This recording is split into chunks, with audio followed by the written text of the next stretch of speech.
오늘은 말라기 2장 10절에서 12절까지 말씀 묵상하겠습니다. 2장 10절에서 12절까지 말씀입니다. 말씀 읽습니다. 우리는 한 아버지를 가지지 아니하였느냐? 한 하나님께서 지으신 바가 아니냐? 어찌하여 우리 각 사람이 자기 형제에게 거짓을 행하여 우리 조상들의 언약을 욕되게 하느냐? 유다는 거짓을 행하였고 이스라엘과 예루살렘 중에서는 가증한 일을 행하였으며 유다는 여호와께서 사랑하시는 그 성결을 욕되게 하여 이방신의 딸들과 결혼하였으니 이 일을 행하는 자에게 속한 자는 깨는 자나 응답하는 자는 물론이요 만군의 여호와께 제사를 드리는 자도 여호와께서 야곱의 장막 가운데서 끊어버리시리라. 아멘.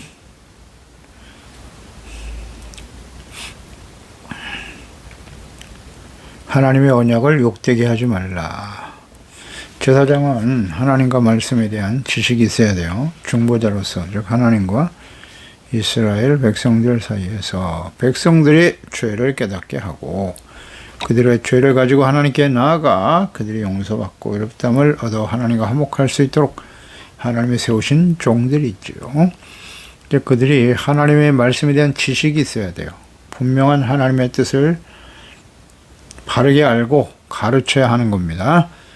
바르게 알아야 가르칠 수 있겠죠. 하나님의 말씀의 뜻을 모르면서 어째 하나님의 말씀을 가르칠 수 있겠습니까? 그 지식이라고 하는 것은 학문적인 지식이 아니에요. 신학교를 나오고 대학원 박사학위를 받았다고 해서 성경을 지식적으로만 알아서 가르치는 건 아니고요. 인격적으로 살아계신 하나님과의 교제와 만남이 있어야 돼요. 이 지식은 하나님과 함께 교제하면서 말씀 안에서의 교제죠. 성령 안에서의 교제죠. 그래서 하나님이 어떤 분이신지 말씀에 나타난 전체적인 하나님의 마음과 뜻이 어떠하신지를 정확하게 알고 있어야 돼요. 그래서 백성들로 하여금 죄를 깨닫고 죄에서 떠나게 하는 거예요. 이것이 제사장이 할 일이에요. 그래서 하나님께 용서받고 의롭다함을 얻고 하나님과 화목하게 하는 것이죠. 그래서 하나님과 그 말씀에 대한 지식을 바르게 알고 가르치는 것은 매우 중요합니다. 그렇지 못한 사람들, 즉 하나님의 말씀은 계시의 말씀이거든요. 하나님의 영으로 감동된 사람들로 하여금 기록된 죄이기 때문에 하나님의 성령으로 거듭나거나 성령의 충만함과 인도하심이 없이는 하나님의 말씀과 뜻을 바르게 이해할 수 없어요. 그러니까 성령으로 거듭나지 못한 사람들이 하나님의 말씀에 대한 바른 이해가 없는 사람, 그런 사람들이 제사장이나 목사가 되어서는 안 되는 거예요. 되어서는 안 됩니다. 그러면 자기 자신뿐만 아니라 모든 사람들을 죄악 가운데 하나님의 자녀 백성들을 죄악된 길로 하나님을 떠나게 하는 거예요. 죄악된 길로 가게 하는 것입니다. 매우 중요한 문제예요. 그래서 오늘날 대부분의 교회들이 그렇습니다만 특히 한국 교회의 심각한 문제가 뭐냐? 이렇게 하나님 앞에 말씀과 성령으로 거듭나고 하나님의 말씀에 대한 지혜와 지식과 깨달음이 없는 사람들이 종이 되는 거예요. 전도사가 되고 목사가 되는 거. 이게 심각한 문제입니다. 그냥 돈만 내면 누구든지 들어갈 수 있는 신학교, 신학대학원. 거기 졸업하면 무조건 목사가 되고. 그래서는 안 됩니다. 이것이 오늘날 교회의 심각한 문제예요. 일반 성도들보다도 영성이 없는 사람들이 목사가 되어서 전도사가 되고 그 어린아이들을 가르치고 있을 수 없는 일이죠. 이것이 가장 심각한 문제예요. 과거에도 그랬듯이. 또 하나님의 말씀을 바르게 가르치고 이끌어야 할 목사들이 말이죠. 부패하고 타락하는 거죠. 이것이 심각한 문제입니다. 그래서 자기 마음대로 말씀을 해석하고 가르치고 주의 자녀들로 하여금 하나님의 말씀을 떠나 치우쳐 불의하고 악한 길로 가게 하는 것, 이것이 과거 제사장들에게 하나님께서 경고하신 내용이고 이것은 모든 시대에 그대로 적용되는 말씀이고 특별히 마지막 예수 그리스도의 재림과 심판이 임박한 시대에는 더더욱 그러하겠죠. 주의 종과 재직들과 왕같은 제사장으로 살아가야 될 그리스도인들에게 주어진 말씀이에요.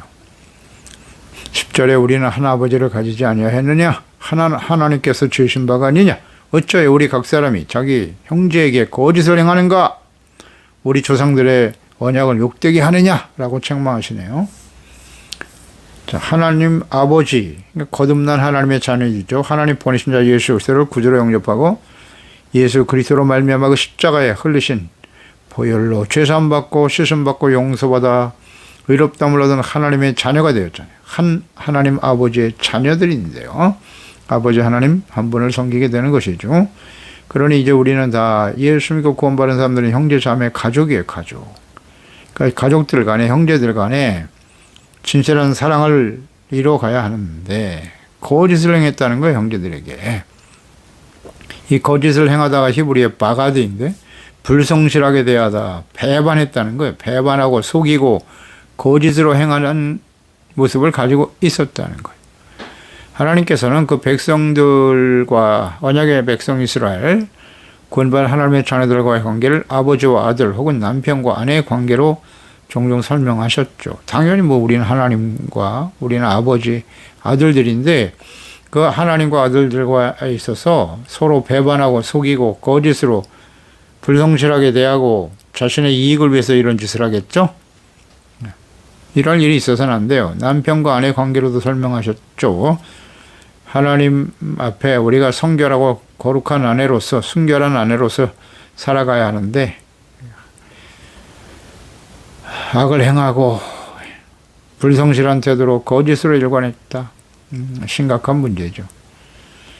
그러니까 이런 거짓을 말하고 미워하며 악을 행하며 죄를 짓게 만들었다는 거예요. 제사장들이 그 역할을 다하지 못하기 때문에. 우리 조상들의 언약을 욕되게 했다. 하나님께서 아브라함과 그의 후손들, 이스라엘 자손들에게 하나님이 주신 약속은 무엇인고 그 언약을 욕되게 했다. 하나님과의 언약은 제사장이 그 나라가 되게 하는 거예요. 출애굽기 19장 5절 6절은 참 중요한 말씀인데요. 세계가 다 내게 속하였다. 너희가 내 말을 잘 듣고 내 언약을 지키면 조건절. 너희는 모든 민족 중에서 내 소유가 되겠고 너희가 내게 대하여 제사장 나라가 되며 거룩한 백성이 되리라. 너는 이 말을 이스라엘 자손에게 전할지니라. 아멘입니다. 이 세계가 다 내게 속하였다. 이 세상을 지으시고 이 땅의 모든 사람들이 하나님이 자녀입니다. 아버지를 섬기고 구원받을 자녀들인데 다 하나님을 떠나버렸죠. 죄로 인해서 하나님을 떠나버렸고 그래서 아브라함을 택하셔서 복의 근원, 모든 민족, 모든 열방이 복의 근원이 되어야 된다고 말씀하셨죠. 주의 말씀을 잘 듣고 내 언약을 지키면 하나님의 소유가 되는 것이고 소유된 백성, 거룩한 나라, 제사장의 나라가 되어야 한다고. 거룩한 백성이 되어야 한다. 그것을 통해서 모든 사람들이 이스라엘을 보고 하나님을 알고 그 하나님께 나아가 하나님의 다스를 받는 하나님의 거룩한 백성이 되는 것이죠. 이것이 하나님이 주신 약속이에요. 그래서 하나님의 약속은 언약은 또 생명과 평강의 언약이다 라고 말씀하셨죠. 생명과 평강의 언약이라. 거룩하고 의롭게 살아가야 할 하나님의 언약의 백성 제사장들이 하나님과의 언약을 불순종하고 악을 행함으로써 하나님의 이 생명과 평강의 언약을 더럽게 했다는 거예요. 거룩한 약속이죠. 11절에 유다는 거짓을 행하였고 이스라엘과 예루살렘 중에서는 가증한 일을 행했다. 유다는 여호와께서 사랑하시는 그 성결을 욕되게 했다. 이방 신들의 딸과 결혼했다. 이게 하나님을 가증히 여기는 일이었네요. 그러니까 언약의 백성들이 하나님의 언약을 욕되게 했다 그랬어요. 구체적인 행동, 그것은 뭐냐? 거짓을 행했다는 거예요. 그러니까 예수 믿고 구원받은 하나님의 자녀들 간에는 거짓이 있어서는 안 돼요. 거짓. 하나님이 정말 싫어하는 것이 거짓이죠. 진실해야 돼요. 그러니까 하나님의 말씀이 진리거든요. 거짓의 반대말이 진리예요. 진리의 반대가 거짓이거든요. 그러니까 진리의 말씀을 바르게 이해하지 못하고 있으면, 잘 모르면 거짓 속에서 살아가는 거예요. 거짓. 거짓은 진리의 말씀 속에서 드러나는 거예요. 그러니까 진리의 말씀을 모르면 자신이 거짓말을 하고 있는 거짓인지 뭔지를 분별을 못하고 살아가는 거 있죠. 거짓된 행동을 할 수밖에 없어요. 악한 것을 의롭다고 생각하잖아요. 의롭다고 하는 것을 악하다고 말하고 이런 게 다 거짓이죠. 그건 하나님 앞에 가증한 일이다 라고 말씀하고 있네요. 특히 하나님께서는 가증한 일을 행하였는데 이스라엘 중에서 이런 가증한 일이 있었다고 말씀하셨어요. 가증한 일. 그러면서 유다는 여호와께서 사랑하시는 성결을 욕되게 했다. 가증한 일을 행하는 것이 하나님의 성결을 욕되게 하는 것이다. 자, 이 말씀 우리가 잘 좀 주목해 봐야 해요. 여호와께서 사랑하시는 성결. 하나님 뭘 사랑하신다고요? 성결을 사랑하시네요. 이 성결을 굉장히 중요시 여기신다는 거예요. 다시 한번 이 말씀 참 중요하네요. 여호와께서 사랑하시는 성결을 그 성결을 욕되게 했다. 성결을 사랑하신다는 거. 자, 이 성결. 출애굽기 19장 18절 21절에 보면 신의 산에 연기가 자욱하니 여호와께서 불 가운데에서 거기 강림하셨다. 그러니까 신의 산에 하나님께서 친히 강림하셨어요. 그런데 하나님의 백성들이 함부로 그 신의 산에 근접하지 못하게 하셨죠. 나팔 소리가 점점 커질 때 모세가 말한 즉 하나님의 음성으로 대답하시더라. 얼마나 두려웠을까요? 하나님의 음성을 직접 들었으니까. 여호와께서 신의 산 곧 그 산꼭대기에 강림하시고 모세를 거리로 부르시니 모세가 올라가매 여호와께서 모세에게 이르시되 내려가서 백성을 경고하라. 백성이 밀고 들어와 나 여호와께로 와서 보려고 하다가 많이 죽을까 하노라. 경고하라. 그러니까 이 성결함이 없이 하나님께 가까이 나가면 죽습니다. 하나님은 성결을 굉장히 중요시 여기세요. 출애굽기 28장 36절 이하에 제사장들에게 주신 말씀이죠. 너는 또 순금으로 아론의 후손들입니다. 패를 만들어 도장을 새기는 법으로 그 위에 새기되 여호와께 성결이라 하고 그 패를 청색끈으로 관 위에 매되 곧 전면에 있게 하라. 이 패를 아론의 이마에 두어 그가 이스라엘 자손이 거룩하게 드리는 성물과 관련된 직책을 담당하게 하라. 그 패가 아론의 이마에 늘 있으므로 늘 있어야 돼요. 그 성물을 여호와께서 그때 받으신다는 거죠. 무슨 뜻이에요? 하나님께서 그만큼 성결을 중요시 여긴다는 거죠. 여호와께 성결. 그러니까 이것을 이마에 그 관 위에 패를 만들어 붙이라고 하셨거든요. 이 성결의 팻말이 없으면 하나님께 나가서 이스라엘 백성들의 죄를 대신 씻음받을 수 없게 된다는 뜻이에요. 그러면 하나님 앞에 성결이라고 하는 그 의미가 중요한 것인데 그 의미를 모르고 그 마음속에 더러운 죄악과 우상으로 가득한 상태에서 여호와께 성결이라는 패만 달고 들어가면 하나님께서 제사장과 하나님의 백성들의 죄를 용서해 주실까요? 이런 게 바로 위선적인 신앙인 거예요. 외식하는 신앙, 하나님은 무엇을 보신다? 중심을 보시거든요. 우리 마음 상태를 보신단 말이죠. 그러니까 여호와께 성결이라고 하는 패를 붙이라는 뜻은 뭐예요? 패만 붙이라는 게 아니라 그만큼 하나님 앞에 성결함이 없이 나아가면 절대 하나님 받으실 수 없어요. 과거 시내산에 성결하지 못한 백성들이 가까이 하다가 죽을 수 있다고 말씀하셨잖아요. 제사장들도 마찬가지입니다. 이 성결함이 없이 하나님께 나아갔다가는 죽는 거예요. 이건 정말 중요합니다. 성결함이 얼마나 소중한가. 하나님은 성결함을 사랑하세요. 그러면 성결의 의미는 뭘까요? 성결이 없이 하나님께 나아갈 수 없다는 거 명심해야 됩니다. 성결은 히브리어의 코데쉬, 거룩함이란 뜻이에요. 그러니까 성결이란 말이 거룩함과 같은 말이에요. 분리됨이란 뜻이에요. 코데쉬, 거룩하다, 분리되다, 신성하다. 하나님의 성품이란 뜻이죠. 그러니까 거룩은 하나님의 속성이에요. 성품이고요. 그러니까 성결 이퀄 거룩이에요. 그러니까 죄악된 삶과 구별되는 거예요. 하나님의 거룩하심을 닮아가는 게 성결이에요. 하나님의 말씀을 온전히 지켜 순종하고 의롭고 깨끗한 거예요. 죄를 깨닫고 회개하고 용서받고 의로운 것이 성결함이에요. 여기에 대한 분명한 이해가 있어야 됩니다. 거룩함의 본질은 성결이다. 깨끗함, 죄가 없는 상태란 말이죠. 그래서 레위기 11장 45절에 나는 너희 하나님이 되려고 너희를 애굽 땅에서 인도하여 낸 여호와라. 내가 거룩하니 너희도 거룩할 것이니라. 거룩할지어다 명령이죠. 거룩함이 없이는 하나님께 나아갈 수 없어요. 고린도전서 3장 17절 누구든지 하나님의 성전을 더럽히면 하나님이 그 사람을 멸하시리니 하나님의 성전은 거룩하니 너희도 그러하니라. 거룩해야죠. 성전이 더러워지면 하나님이 거기 계실 수 없어요. 성결과 거룩함이 없는 세상 사람과 다르지 않는 그런 불의와 악을 행하는 사람들이 교회 안에 모여 있다고 해서 십자가만 걸고 있다고 해서 그 교회가 거룩하냐? 그렇지 않아요. 하나님의 이름을 부르고 예수 그리스도의 이름을 부르고 있다고 해서 그들의 모임이 거룩하냐? 그렇지 않아요. 거룩함의 본질이 뭐냐고요? 성결이에요. 성결. 여호와께 성결. 세상과 분리된 삶의 가치가 다르고 삶의 목적과 의미가 달라야죠. 항상 하나님 앞에서 말씀 앞에 자신들의 죄를 깨닫고 애통하고 겸손한 자세로 제 말씀을 따라 순종하겠나이다. 오면 심정이 되어 의에 줄이고 목마른 자가 되어야지요. 주님이 우리를 불쌍히 여신같이 서로를 긍휼히 여기고 깨끗한 여호와 청결한 마음을 가져야 하나님 앞에 설 수 있는 것입니다. 베드로전서 1장 13절 그러므로 너희 마음의 허리를 동이고 근신하여 여호와 예수 그리스도께서 나타나실 때 너희에게 가져다 줄 은혜를 온전히 바랄지어다.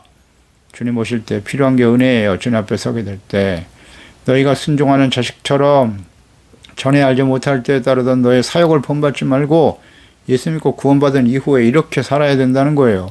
오직 너희를 부르신 거룩한 이처럼 너희도 모든 행실에 거룩한 자가 되라. 아멘. 기록되었을 때 내가 거룩하니 너희도 거룩할지어다 하셨나니라. 레위기 11장 45절 인용한 것이죠.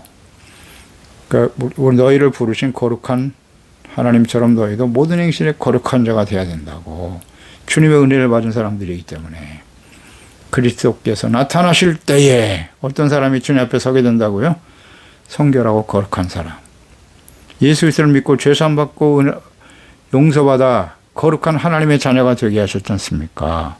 그러면 그 이후에 거룩한 자로 살아가야죠. 본받지 말고 과거에 알지 못할 때 따르던 너의 사역을 본받지 말라고. 거룩한 하나님을 닮아가야죠. 모든 행실에 거룩한 자가 되라. 그 은혜를 온전히 바랄지어다. 온전히 바라야 돼요. 거룩함을 추구해야 합니다. 그래야 주님을 맞이할 수 있습니다. 마태복음 5장 8절 마음이 청결한 자는 복이 있나니 그들이 하나님을 볼 것이며 아멘. 예수 믿고 죄사함 받았다. 그걸로 끝입니까? 성경을 잘 묵상해 보세요. 그게 끝이 아닙니다. 그렇다면 성경은 단 한 줄만 있으면 돼요. 성경이 이렇게 66권이나 있을 필요가 있나? 신약 성경 그냥 한 장이면 끝나요. 근데 왜 이렇게 하나님의 말씀을 자세히 기록하여 남기셨습니까? 이 의미를 모르겠어요. 율법은 한 줄로 요약돼요. 한 줄로. 하나님께서 그 율법을 십계명으로 요약하셨고 예수님께서는 새 계명을 너에게 주노니 내가 너희를 사랑한 같이 너희가 서로 사랑하라. 이렇게 그냥 성경이 요약되는 거예요. 왜 이렇게 자세하게 기록하여 남기셨나요? 요한복음 3장 16절 세상을 이처럼 사랑하사 독생자를 주셨으니 저를 믿는 자마다 멸망치 않고 영생을 얻게 하려 하심이니라. 그것으로 끝날 일이 아니라는 거예요. 좀 성경을 자세하게 깊이 묵상해 봐야죠.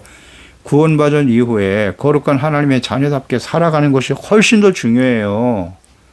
왜? 은혜를 받았잖아요. 예수님의 십자가의 구속의 은혜, 하나님 부르셨죠, 우리를. 부르시고 복음을 듣게 하셨고 말씀 앞에 우리가 얼마나 심각한 죄인인가를 깨닫게 되었잖아요. 진심으로 회개하고 보혈로 씻음받고 용서받아 의롭다함으로 영화로운 하나님의 자녀가 된 것이 얼마나 감사한지 감사하고 찬양하고 그 은혜에 감사하고 사랑하는 마음으로 주님의 말씀을 순종하며 따르는 자가 되는 것 아닌가요? 이게 정상적인 그리스도인이죠. 하나님의 자녀고. 그런데 어때요? 그 이후에 세상은 하나님이 없는 세상입니다. 악한 원수 마귀의 유혹과 방해가 끊임없이 계속되고 있어요.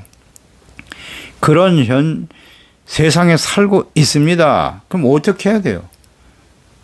너무나 자명한 일이죠. 끊임없이 경건의 훈련을 힘써야 되고 싸우면서 이기는 자가 되어야죠. 악한 세상과 싸우는 거고 죄와 싸우는 것이고 끊임없이 우리 심령 속에 일어나는 이전 사람 아닙니까? 옛사람의 모습이 아직도 살아있잖아요. 구습을 쫓는 옛사람, 욕심을 따라 살아가는 옛사람과 싸워서 이기는 자가 되어야지요. 그리고 배후의 역사는 악한 원수 마귀와의 싸움 아닙니까? 이걸 이해 못하면 안 되죠.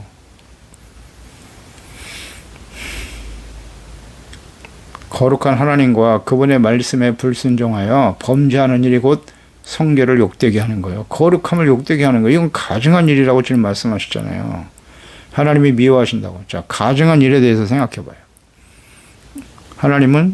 하나님 앞에 가증한 일은 뭘까요? 신명기 27장 15절 이하에 장색을 손으로 조각하였거나 부어 만든 우상은 하나님께 가증하라고. 우상 숭배는 가증하는 겁니다.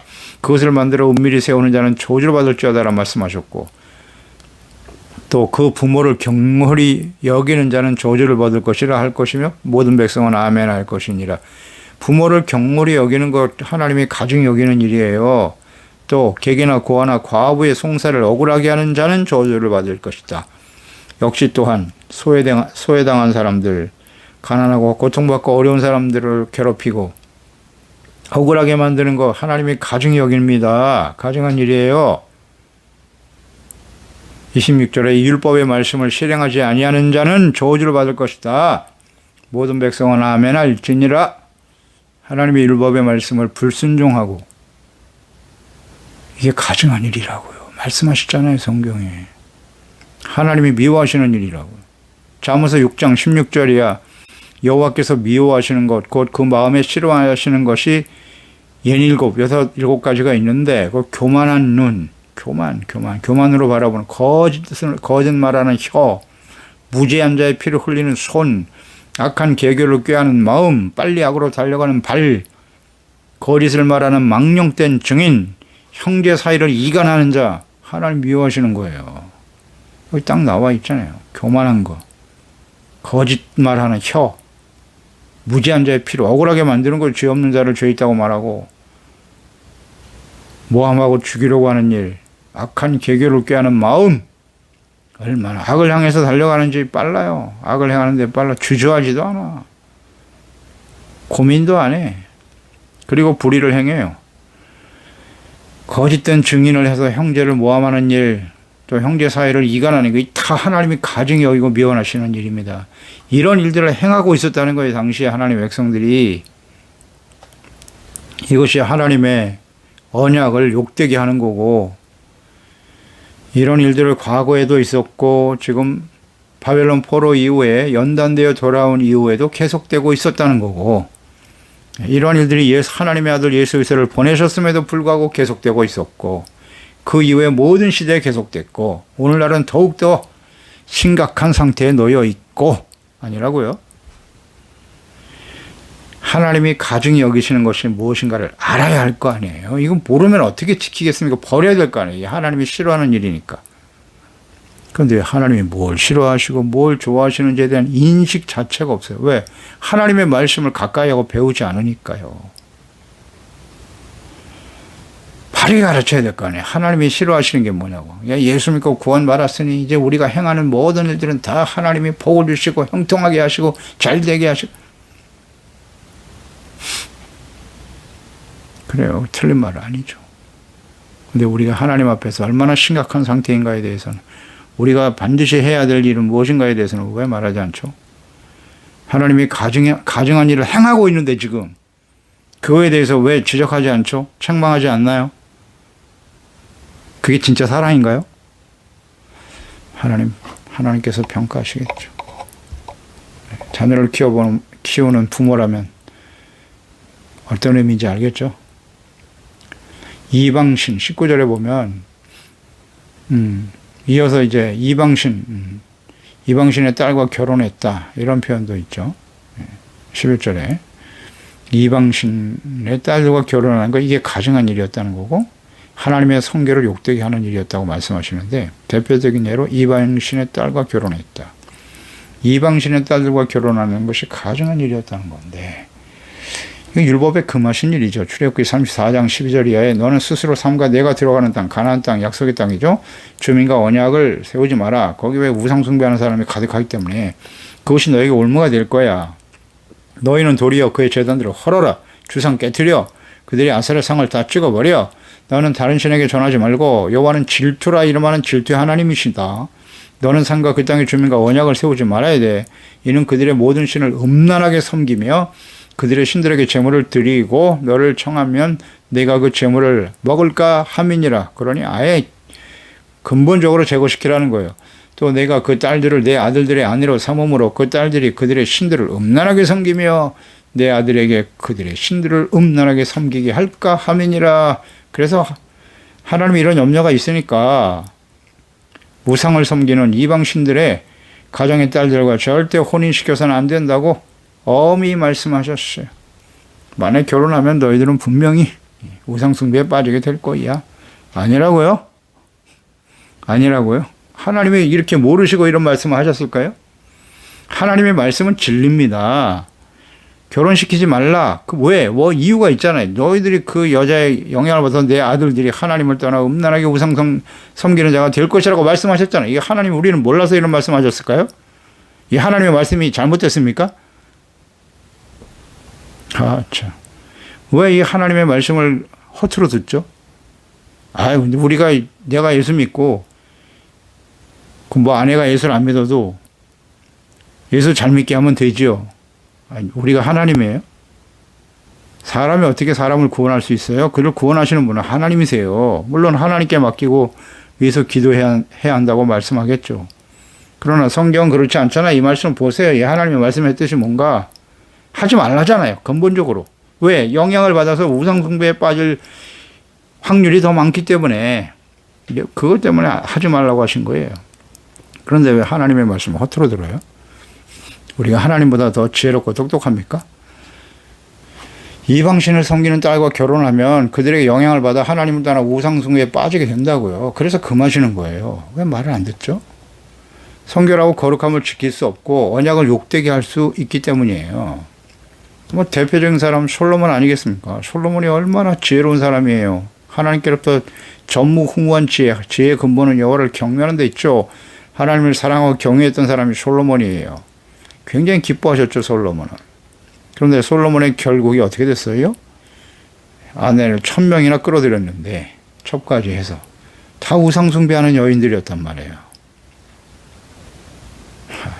어떻게 됐어요? 성전, 자기가 세운 성전 앞에 우상을 세우고 인생 마감했다고요.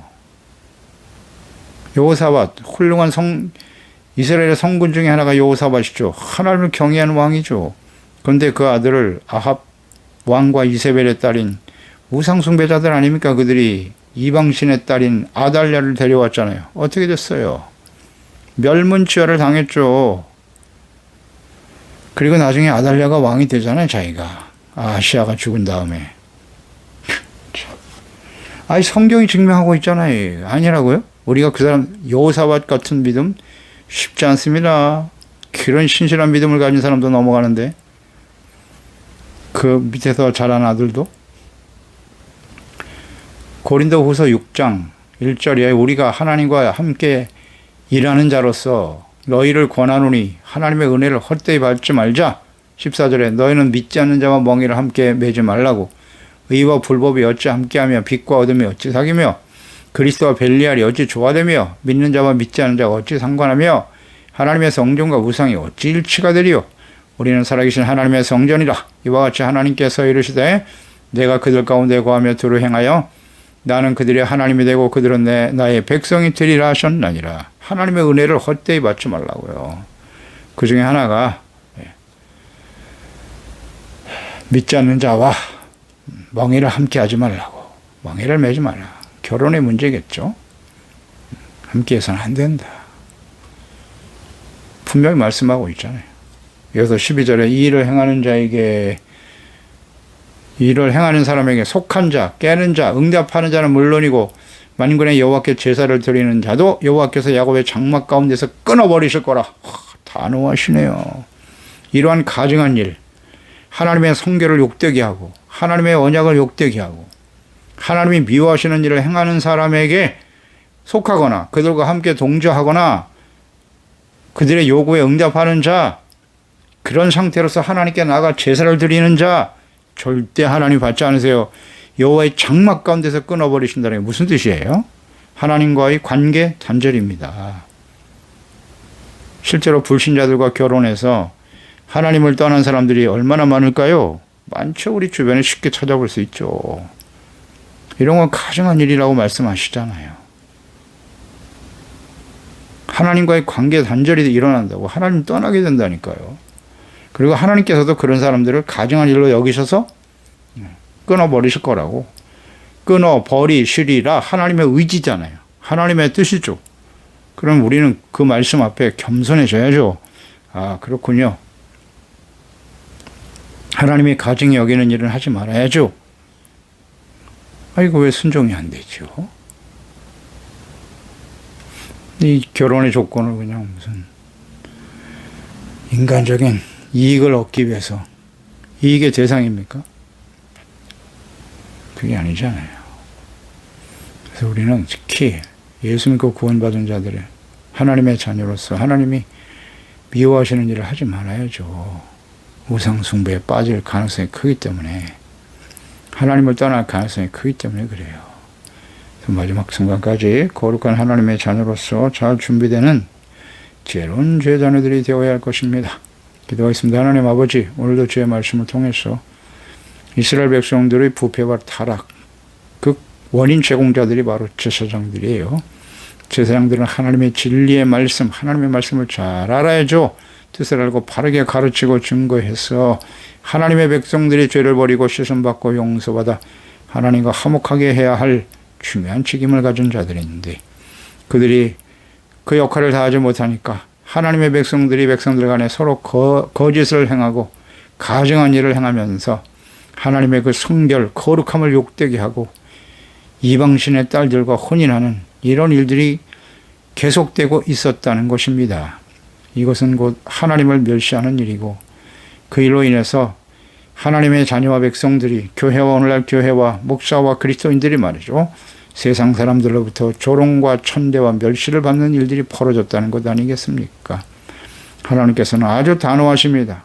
이러한 사람들에게 속한 자, 그러한 자세로 하나님께 예배를 드리는 자조차도 하나님께서는 받지 않으실 뿐만 아니라 이스라엘 야곱의 장막에서 끊어버린다고 하셨어요. 하나님과의 관계 단절이거든요. 이런 자들이 드리는 기도와 간구 예배 절대 받으실 수 없겠죠.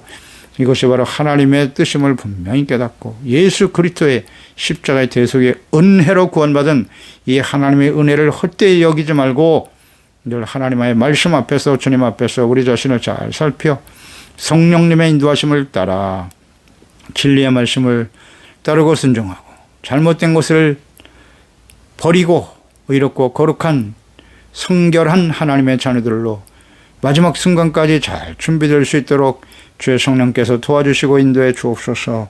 예수님의 이름으로 기도드리옵나이다. 아멘.